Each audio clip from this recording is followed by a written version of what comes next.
Gauranga super mart বা অনেক কিছু নতুনভাবে হয়েছে সব আর কি। এই যে গীতা ভবন দিয়ে এলাম, ঈশ্বর দান বা ওই বংশী ভবনের দিক থেকে নামারটা ভবনের 2 নম্বর বিল্ডিং মানে এটা। এসে চৈতন্য ভবনে গেলাম, পেয়ে গেলাম। এখন গৌর পূর্ণিমার জন্য 1 মাসের জন্য বলে আজকের থেকে দাম বেড়েছে রুমের। 100 টাকার রুম এখন 150 টাকা। যাক 3 দিনের জন্য আপাতত নিয়ে নেওয়া হলো। আর ওই যে বড় মন্দিরের দর্শন।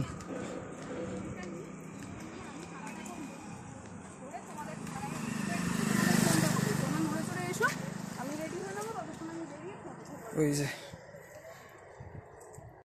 বন্ধুরা, এই যে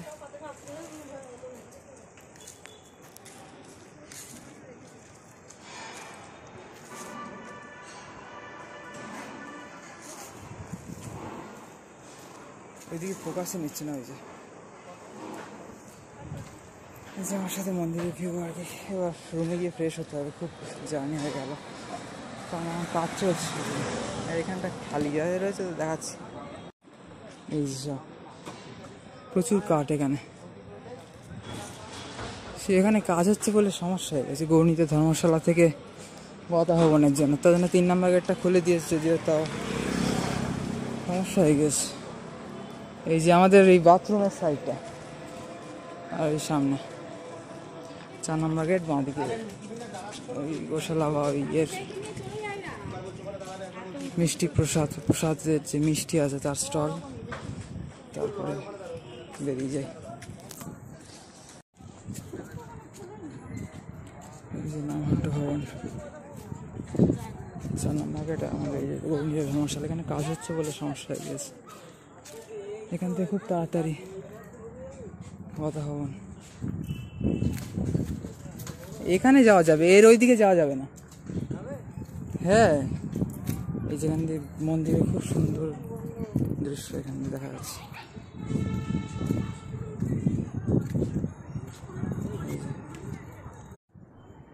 এই যে 9 নম্বর ঘর, 2টো করে বিছানা দিতে হবে, এখন 1খানা করে নাকি? এইদিকে 1খানা, এইদিকেও তো 2খানা ছিল। আমরা 11 নম্বর ঘরে আমি 2বার থেকেছি, 2বার পেয়েছি 11 নম্বর ঘর। তাই 11? হ্যাঁ, 11টা ধরলি না? জানি না, সব হয়তো এরকম। না না, এইটা হয়তো এরকম। যাই হোক, আর কিছু করার নেই তো।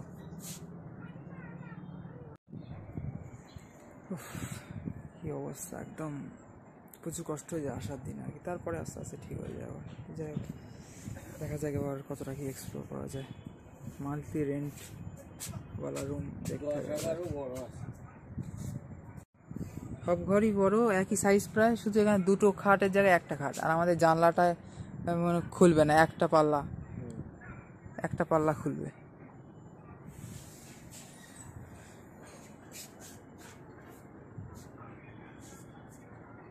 পাতিয়ে নিলাম, সব দেখা যায়। আর তো 4 জনের রুম হয় সাধারণত, এগুলো 4টে করে বালিশ থাকে। বাট এখানে 2 জনের রুম, মানে এটা 1টা বেড আর 2টো বালিশ। তো যাই হোক, আমাদের সব এগুলো পেতে নিলাম। এদের যা কম্বল টম্বল দিয়েছিল ওই সবগুলো পেতে সব গুছিয়ে নিলাম।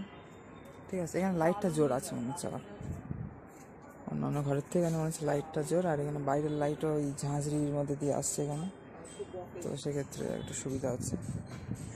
তো যাই হোক বন্ধুরা, আর এখন তেমন ভিডিও বানাচ্ছি না। ঠিক আছে, এই আর কি রুমের কন্ডিশন। তো এবার ঘুরতে হবে, অনেক কিছু কাজ আছে। ঠিক আছে, আজকাল পরশু এবং তারপরের দিন চেক আউট। 3 দিনের নেওয়া হলো আপাতত। তো দেখা যাক। যাই হোক, হরে কৃষ্ণ সবাইকে বন্ধুরা, রাধে রাধে। নিতাই গৌর সীতানাথ প্রেমানন্দে, হরি হরি বল, হর হর মহাদেব। সবাইকে মিত্র, জয় সিয়ারাম। তো রুমও আপনাদের বারবার দেখানোর কিছু নেই, আর মায়াপুর ইস্কনও আপনাদের বারবার দেখানোর কিছু নেই। তো যাই হোক, আপাতত একটু কাজ টাজগুলো মেটাতে হবে। ঠিক আছে, রুমের কন্ডিশনটা দেখিয়ে দিয়েছি। সবাই খুব ভালো থাকেন বন্ধুরা, সবাইকে রাধে রাধে, হরে কৃষ্ণ। নিতাই গৌর সীতানাথ প্রেমানন্দে, হরি হরি বল, জয় শ্রী রাধেশ্যাম, জয় শ্রী সিয়ারাম, জয় সীতারাম, জয় শ্রী পার্বতী মহাদেব, জয় সিয়ারাম মিত্র সবাইকে, হর মহাদেব বন্ধুরা। তো এই হচ্ছে আমাদের গৌর নিতাই ধর্মশালার রুম কন্ডিশন। আমি যে রুমগুলো থেকেছি সেই তুলনায় কিন্তু এখানে লাইটটা একটু বেটার লাগছে। ডে লাইট তো একটু হালকা আসছে, বাট লাইটটা একটু বেটার লাগছে। যাই হোক বন্ধুরা, সব ভালো থাকুন, সবাই রাধে রাধে, হরে কৃষ্ণ। জায়গা উঠছি তানাথ প্রেমানন্দে, হরি হরি বল। আর এখানে সামনে কাজ চলছে বলে এখান থেকে ডিরেক্ট গদা ভবন যাওয়া যাচ্ছে না, 3 নম্বর গেট দিয়ে ঘুরতে হচ্ছে। তো যাই হোক, 3 নম্বর গেট দিয়ে ডাইরেক্ট ঢুকেই একদম গদা ভবন, চৈতন্য ভবন, বা ডান দিয়ে গেলে মন্দির, বা একদম 1 নম্বর গেটের দিকে যাওয়া যায় প্রভুপাদের পুষ্প সমাধি মন্দিরের দিকে। আর সোজা গেলে আর ওই দিকে একদম ডান দিয়ে গেলে গোশালা, এইরকম ইত্যাদি ইত্যাদি আছে। আপনারা আসলে বুঝতে পারবেন, এবং যারা এসেছেন আসেন বা আছেন তারা জানেন। ঠিক আছে, সবাইকে রাধে রাধে, হরে কৃষ্ণ। নিতাই গৌর সীতানাথ প্রেমানন্দে, হরি হরি বল। হর হর মহাদেব। মিত্র সবাইকে জয় সিয়ারাম বন্ধুরা।